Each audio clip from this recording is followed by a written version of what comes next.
आने वाले हैं। आप काय को चिंता करते हो दीदी, मैं घर का कोना कोना चमका दूंगी।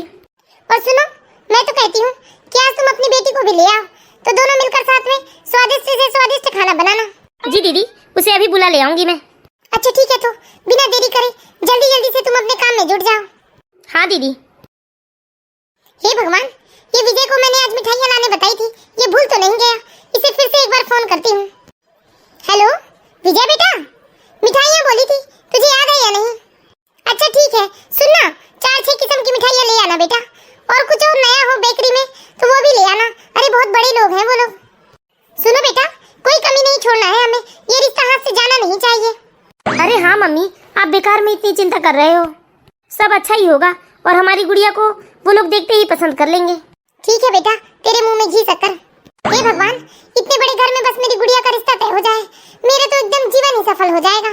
हाँ रमा, मुझे भी इस बात की बहुत खुशी है कि लड़का सरकारी नौकरी में है। ऐसा है गुड़िया के पापा, मैं सिर्फ लड़के की सरकारी नौकरी देखकर ही मरी नहीं जा रही हूँ उस घर में शादी करने को। अरे नौकरी से क्या कमा पाता होगा, हद से हद 1 लाख रुपए महीना, उससे ज्यादा तो सरकारी नौकरी वाले कमाते हैं नहीं। अरे तो 1 लाख रुपए भी कम होते हैं क्या गुड़िया की माँ? अरे नहीं जी, सरकारी नौकरी से ज्यादा तो मेरी नजरें लड़के के पिताजी की जो शुगर मिल है ना, उस पर टिकी हुई है। क्या गुड़िया की मम्मी, तुम हमेशा धन दौलत से रिश्तों की तुलना करते रहती हो। आप तो रहने ही दीजिए, आपको कुछ नहीं समझता। अब मैं जरा बहू के कमरे से आती हूँ। अरे सुबह से कमरे से बाहर ही नहीं आई है ये, आखिर क्यों ये हमको इतना परेशान करती है? सुनैना, सुनैना, सुनैना, अरे क्या गूंगी बहरी हो, मेरी बातों का जवाब क्यों नहीं देती? अरे तुम हमें क्यों इतना परेशान करती हो? कम से कम आज के दिन तो परेशान मत करो। समझ में नहीं आता इस गूंगी गुड़िया का क्या करूं मैं, क्यों इतना परेशान कर रही है? अरे खा गई इसने हमको तो। अरे बहू, तुम्हें थोड़ी तो शर्म आनी चाहिए। देखिए मम्मी जी, इस वक्त मैं मोबाइल में बिजी हूँ, आपकी जो भी बात है आप थोड़ी देर बात कीजिएगा मुझसे। मुझे पता है सुनैना, तुम जानबूझकर ये सब कर रही हो, है ना? अरे रोज काम नहीं करती कोई बात नहीं सुनैना, लेकिन आज तो तुम कुछ कर ही सकती हो ना। अरे ज्यादा कुछ नहीं तो कम से कम रसोई में जाकर वो काम वाली बाइयों की मदद तो कर सकती हो, जरा हाथ तो बटा सकती हो। अरे वो भी नहीं कर सकती तो कम से कम सामने से जाकर उनसे खाना तो बनवा सकती हो ना। अरे सुबह से हम लोग चक्कर घिन्नी की तरह लगे हुए हैं, सब लोग दौड़ भाग कर रहे हैं कि चलो मेहमान आ रहे हैं तो थोड़ी तैयारियां कर ले, खाने पीने में ध्यान दे दे, घर की साफ सफाई कर ले, लेकिन नहीं, तुम्हें तो इन सब चीजों से जैसे कोई फर्क ही नहीं पड़ रहा है। जो सुबह से मोबाइल लेकर कमरे में घुसी हो तो बाहर आने की फुर्सत नहीं है तुम्हें। अरे क्या तुम्हें सच में मालूम नहीं है सुनैना, क्या आज तुम्हारी ननद को देखने लड़के वाले लोग आने वाले हैं? हाँ मम्मी जी, बताया तो था इन्होंने मुझे। अच्छा, तो ये सब जानते हुए भी तुम मोबाइल लेकर कमरे में चुपचाप बैठी हो? अरे बैठे बैठे तुम्हारी कमर नहीं टूटती क्या? अरे कम से कम थोड़ा बहुत इज्जत का भी ख्याल कर लिया करो बहू। क्यों मम्मी जी, आप भूल गई क्या? आपने ही तो कहा था ना शादी के वक्त कि जो मुझे मन चाहा दहेज देगा मैं उसकी बेटी को रानी बनाकर रखूंगी अपने घर में। क्यों, कुछ याद नहीं है क्या आपको? और ये भी तो कहा था ना मम्मी जी आपने, जैसे ही मेरी बहू मेरी मन चाहे दहेज लेकर मेरे घर में आएगी उसी दिन से मैं अपने घर में 2-2 काम वाली रख लूंगी। और हाँ, मेरी बहू को पूरी आजादी होगी, उसका मन जो करेगा वो करेगी, याद है ना आपको? तो मेरा मन नहीं कर रहा है घर में कामकाज करने का, सो मैं नहीं करूंगी। इसमें आपको प्रॉब्लम क्यों हो रही है, मुझे समझ में नहीं आ रहा है। हाँ सुनैना, ये सब तो मैंने कहा था, लेकिन क्या तुम्हारी कोई जिम्मेदारी नहीं है इस घर के प्रति? अच्छा मम्मी जी, जिम्मेदारी से याद आया मुझे, आपने ये भी तो कहा था ना मेरे मम्मी पापा के सामने कि घर की जिम्मेदारी का बोझ बिल्कुल भी उसके कंधों पर नहीं होगा। अरे वो तो घर में रानी की तरह रहेगी। फिर आज कौन सी जिम्मेदारी की बात कर रहे हो मम्मी जी आप? हाँ बताइए ना मम्मी जी, आपको तो मेरे पापा ने मनचाहा दहेज दिया है, फिर मुझसे कामकाज की उम्मीद क्यों लगा रहे हो आप? मैं तो आप ही के हिसाब से मम्मी जी रानी वाली जिंदगी जी रही हूँ, फिर आपको किस बात की प्रॉब्लम हो रही है? इसलिए मुझसे काम वाम की उम्मीद मत किया करो मम्मी जी, मुझे जीने दो रानी वाली जिंदगी, आप जाकर अपना काम संभालिए। इस तरह से अपनी बहू की बात सुनकर रमा देवी अंदर से जल भुन जाती है और गुस्से से कहती है अपनी बहू को, हाँ हाँ कर लूंगी ना, क्यों नहीं करूंगी? अरे ये मेरी बेटी का काम है ना, मैं सब कुछ हंसी खुशी कर लूंगी और तुमसे तो अच्छा ही कर लूंगी। बस सुने ना, हम पर एक मेहरबानी कर देना, अरे लड़के वालों के सामने ना इस घर की इज्जत का ख्याल कर लेना। अरे उनके सामने अपना मुंह मत खोलना, और यदि कोई बात करना भी है तो आराम से शांति से बैठकर प्यार से बात करना उन लोगों से। अरे इतना तो कर ही सकती हो ना। वैसे तो आपने अपने मन मुताबिक दहेज लिया है मम्मी जी, अगर मैं चाहूँ ना तो मैं ये भी नहीं करूंगी, लेकिन आप चिंता मत कीजिए मम्मी जी, मेरे माता पिता के संस्कार इतने भी बेकार नहीं है कि मैं घर आए मेहमानों के सामने बदतमीजी करूंगी। आप जाइए आराम से अपना काम कीजिए और लड़के वालों के सामने इस घर की इज्जत के बारे में ज्यादा मत सोचिए, ये सब मुझ पर छोड़ दीजिए, इतना तो कर खिलाते। हाँ ठीक है, बड़ी मेहरबानी होगी इतना करने पर। वाह सासू माँ, आज अपनी बेटी की बात आई तो कितनी परेशान हो रही हैं आप, यहाँ से वहाँ दौड़ भाग कर रही हैं। मुझे भी अच्छे से याद है मेरी शादी के लिए मेरे पापा कितने परेशान थे। मेरे पापा रात रात भर सोते नहीं थे। सिर्फ और सिर्फ आपकी वजह से मम्मी जी मेरा पूरा परिवार परेशान था, और मैं तो इसकी सजा आपको देकर रहूंगी। अगर आपने सगाई के पहले भी कभी दहेज का जिक्र भी कर दिया होता ना मम्मी जी, तो आज ये शादी नहीं होती। लेकिन आपने मम्मी जी बड़ी चतुराई से काम लिया था। जब सगाई की सारी रस्में हो गई, सारे रिश्तेदार खानदानों को पता चल गया कि मेरी सगाई हो चुकी है, उसके बाद आपने दहेज की बात शुरू की। क्योंकि आप भी मेरे परिवार वालों को अच्छे से जान चुकी थी ना मम्मी जी कि मेरे परिवार वाले कितने इज्जत मर्यादा और आत्मसम्मान वाले लोग हैं। वो कभी अपनी बेटी की सगाई टूटने नहीं देंगे। इसलिए आपने सगाई के बाद फायदा उठाया मेरे पापा के भोलेपन का। और आपने मम्मी जी कितनी बड़ी बड़ी डिमांड की मेरे पापा जी से, और ये कहा कि आपको अपना मनचाहा दहेज नहीं मिला तो आप ये सगाई तोड़ देंगे। लेकिन मेरे पापा बेचारे, उनकी हैसियत नहीं थी आप लोगों को इतने दहेज देने की, लेकिन वो डर गए कि उनकी बेटी की सगाई टूट जाएगी तो पता नहीं उनकी बेटी से कौन शादी करेगा। अरे मेरे पापा कईयों रात नहीं सोए थे, और कितना कर्ज लिए मेरे पापा ने आपको दहेज देने के लिए। और जैसे ही पापा आपकी सारी डिमांड पूरी करने लगे, आप बड़े खुश होकर कह रहे थे कि मैं तो आपकी बेटी को रानी बनाकर रखूंगी, घर का कोई काम नहीं करने दूंगी। तो फिर मैं रानी बनकर क्यों ना रहूं? मेरे पापा ने कितना कुछ किया है मेरी शादी के लिए। अरे मेरे पापा कितना रोए और कितना गिड़गिड़ाए थे मम्मी जी आपके सामने कि आप दहेज के लिए कुछ सामान कम कर दो या दहेज की कुछ रकम कम कर दो। लेकिन आपने मेरे पापा के आंसू भी नहीं देखे, और मजबूरी में आकर मेरे पापा को अपना पुश्तैनी जमीन बेचना पड़ा था। मैं अपने पापा के एक एक अपमान का बदला आपसे लेकर रहूंगी मम्मी जी। अरे हर पल मेरी आंखों के सामने मेरे पापा का रोता हुआ चेहरा आ जाता है मम्मी जी, और मुझे आपसे और उतनी ही नफरत होने लगती है। मैं आप जैसे दहेज की लालची सास को तो मजा चखा कर ही दम लूंगी मम्मी जी, ताकि देवर जी की शादी के समय आपको मेरा ये बदला अच्छे से याद रहे मम्मी जी, ताकि मेरे ही पापा की तरह मम्मी जी किसी और बेटी के पापा को इतना अपमान न सहना पड़े। मम्मी ये देखो, मैंने मार्केट से सारी मिठाइयाँ और फल सब कुछ ला लिया हूँ। विजय, अरे तू सुनैना से कुछ कहता क्यों नहीं? अरे मैं क्या कहूँ माँ? अरे तू समझा दे अपनी पत्नी को। देख ना, आज तेरी बहन को देखने आने वाले हैं, और सुबह से वो कमरे में बैठी है चुपचाप मोबाइल चला रही है।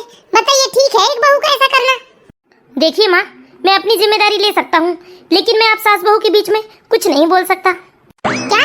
क्यों नहीं बोल सकता? क्या गूंगा है तू या अपनी औरत से डरता है? ऐसी बात नहीं है माँ, मैंने तो आपको पहले ही कहा था कि मम्मी जब भी मेरी शादी करवाओगे तो अपने से गरीब घर की लड़की से ही करवाना, लेकिन आपने मेरी बात सुनी कहाँ? आपको तो दहेज लेने की पड़ी थी ना मम्मी, आपको तो बस किसी भी कीमत में दहेज चाहिए था अपने मन मुताबिक। आपने तो ये भी कहा था ना मम्मी कि चाहे आपकी बहू काम करे या ना करे, बस आपके मन मुताबिक दहेज लेकर आ जाए। अब सुनैना ने आपके मन मुताबिक दहेज लाया है ना मम्मी, अब वो काम नहीं कर रही है तो आपको परेशानी क्यों हो रही है? और मम्मी मैं आपसे कितनी बार कहता हूँ कि ये सब बातें आप मुझसे मत किया करो। अब मैं जाकर सुनैना से लड़ूंगा, फिर वो मेरा दिमाग खराब करेगी। अरे इससे तो अच्छा ही है मम्मी कि मैं शांत ही रह लूं। हाँ बेटा, क्या खूब कहा तूने। अरे कौन सा मैं तेरे ससुराल वाले से दहेज लेकर अपने मायके छोड़ आई हूँ बेटा? मैंने तो तुम्हारे ससुराल से तुम लोगों के भविष्य के लिए दहेज मांगा है ना। अरे कल को तुम्हारा भी परिवार होगा, तुम्हारे भी बाल बच्चे होंगे, तो वो पैसे धन दौलत तुमको काम आएंगे या नहीं? मैं तो खर्च नहीं कर रही हूँ उसको। जो भी हो मम्मी प्लीज, आज घर में मेहमान आने वाले हैं, इसलिए सुनैना और आपका झगड़ा तो मुझे ना ही बताए तो बेहतर होगा। ये मिठाइयाँ ला दिया हूँ मैं, यहाँ रख देता हूँ। क्या हुआ भैया, आपका चेहरा क्यों लटका हुआ है? अरे कुछ नहीं गुड़िया, तू इन सब चीजों में मत पड़, जा तू खुशी खुशी तैयार हो जा, मेहमान बस आते ही होंगे। कुछ ही देर में गुड़िया को देखने मेहमान घर आ जाते हैं, और वो चाय नाश्ता करके गुड़िया के माता पिता से बातचीत करते रहते हैं। सच में बहन जी, बहुत ही गुड़ी बहू मिली है आपको। कितना स्वादिष्ट समोसा बनाया है आपकी बहू ने, और कितनी संस्कारी भी, कितने अच्छे से बातचीत करती है आपकी बहू तो। और खाइए ना आप लोग समोसे। बस हो गया बेटा, बहुत ही स्वादिष्ट बनाया है बेटा तुमने। ठीक है बहन जी, अब आपकी बेटी से मिलवा दीजिए। जी मैं अभी गुड़िया को लेकर आती हूँ। ये है बहन जी मेरी बेटी गुड़िया। हाँ बैठो बेटा, बहुत ही सुंदर है बहन जी आपकी बेटी तो। पढ़ाई कंप्लीट हो गई बेटा आपकी? जी लास्ट ईयर के एग्जाम रह गए हैं। अरे पढ़ाई लिखाई का क्या है बेटा, वो तो शादी के बाद भी पूरी हो जाएगी। बेटा आशुतोष, बताओ क्या तुम्हें गुड़िया पसंद है? मम्मी पापा, यदि आपको पसंद है तो मुझे भी पसंद है। हमारी बेटी भी हमारी पसंद से ही चलती है, घर का सारा काम काज आता है इसे। अरे घर का काम कैसे नहीं आएगा बहन जी? जिसकी भाभी ही इतनी गुड़ी हो उसकी ननद तो गुड़ी होगी ही ना। सब सीख लिया होगा अपनी भाभी से। क्यों बेटा? ये क्या, मेरी बहू ने तो किसी भी काम को हाथ नहीं लगाया है, लेकिन ये बहन जी ले देकर मेरी बहू की ही तारीफ किए जा रही है। अरे नहीं बहन जी, ये समोसे मेरी बहू सुनैना ने नहीं बनाए हैं, बल्कि मेरी बेटी गुड़िया और हमारी काम वाली ने मिलकर बनाया है। मैं आपसे झूठ नहीं कहूंगी। अरे मुझे लगा बहन जी कि ज्यादातर घरों में जब भी कोई फंक्शन होता है या मेहमान आते जाते हैं तो किचन संभालने का काम तो बहू का ही होता है, इसलिए मैंने सोचा कि आपकी बहू ने ही बनाया होगा। और सच में बहन जी, मैंने अपने जीवन में अभी तक ऐसा घर नहीं देखा था कि घर में मेहमान आए हो और बहू किचन ना संभाल कर बेटी या कोई और संभालता हो। अच्छा, इसका मतलब बहू कोई और काम संभाल रही थी, इसलिए ये सारा काम आपकी बेटी और काम वाली ने किया है। मम्मी, मैं अंदर जा सकती हूँ? हाँ बेटा, जाओ तुम। हाँ तो बहन जी, आपकी बहू ने भी तो कुछ ना कुछ बनाया ही होगा। देखिए बहन जी, मुझे लगता है अभी तक आप मेरी बात समझ नहीं पाई हैं। कैसी बात बहन जी?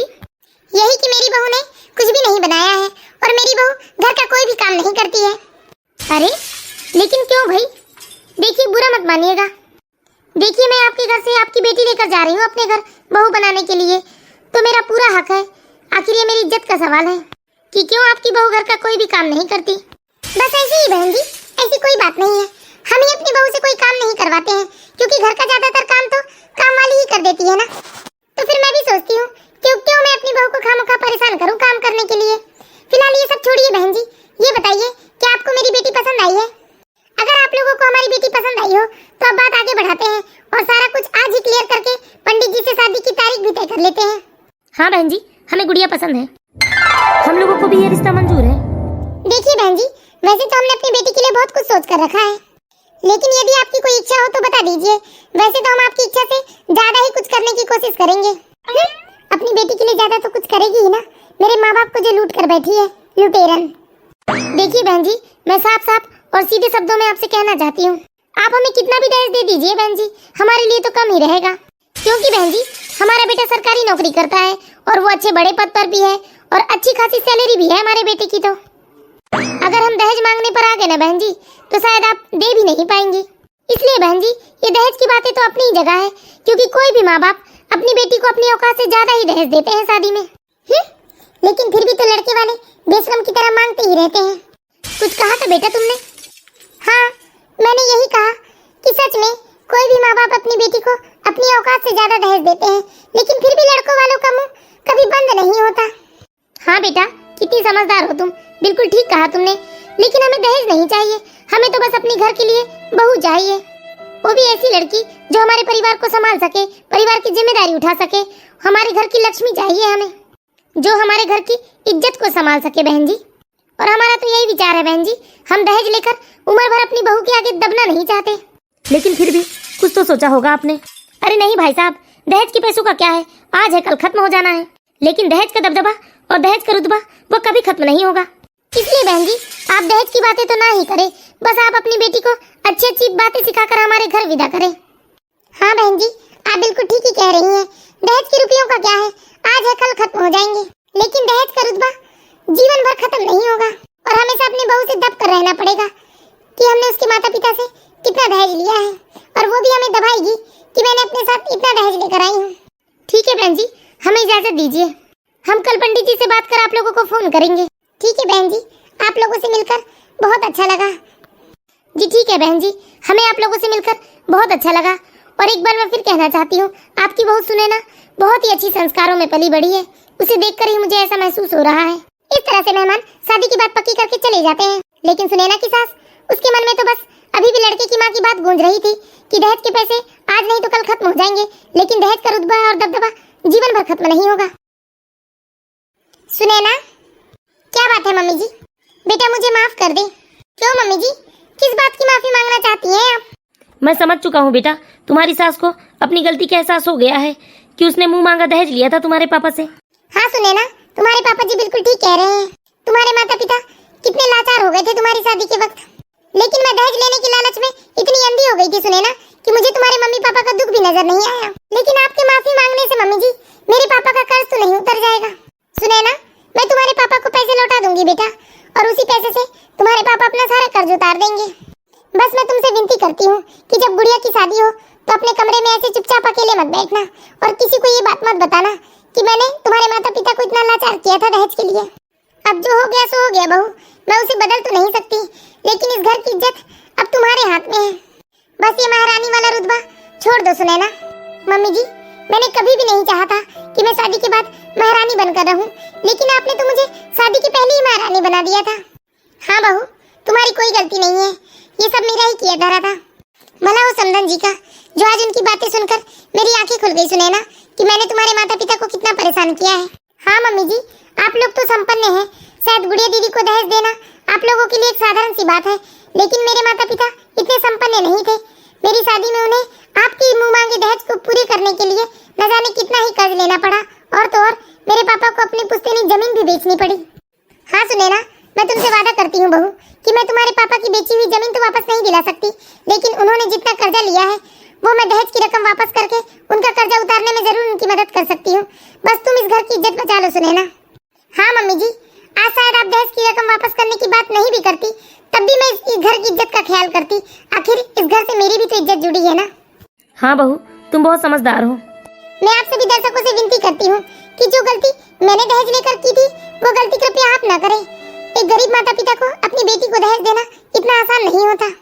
उम्मीद करती हूँ दोस्तों आप लोगों को हमारी ये कहानी जरूर पसंद आई होगी, और इसी तरह की मोरल स्टोरीज देखते रहने के लिए प्लीज हमारे चैनल बालाघाट की बेटी को सब्सक्राइब करें।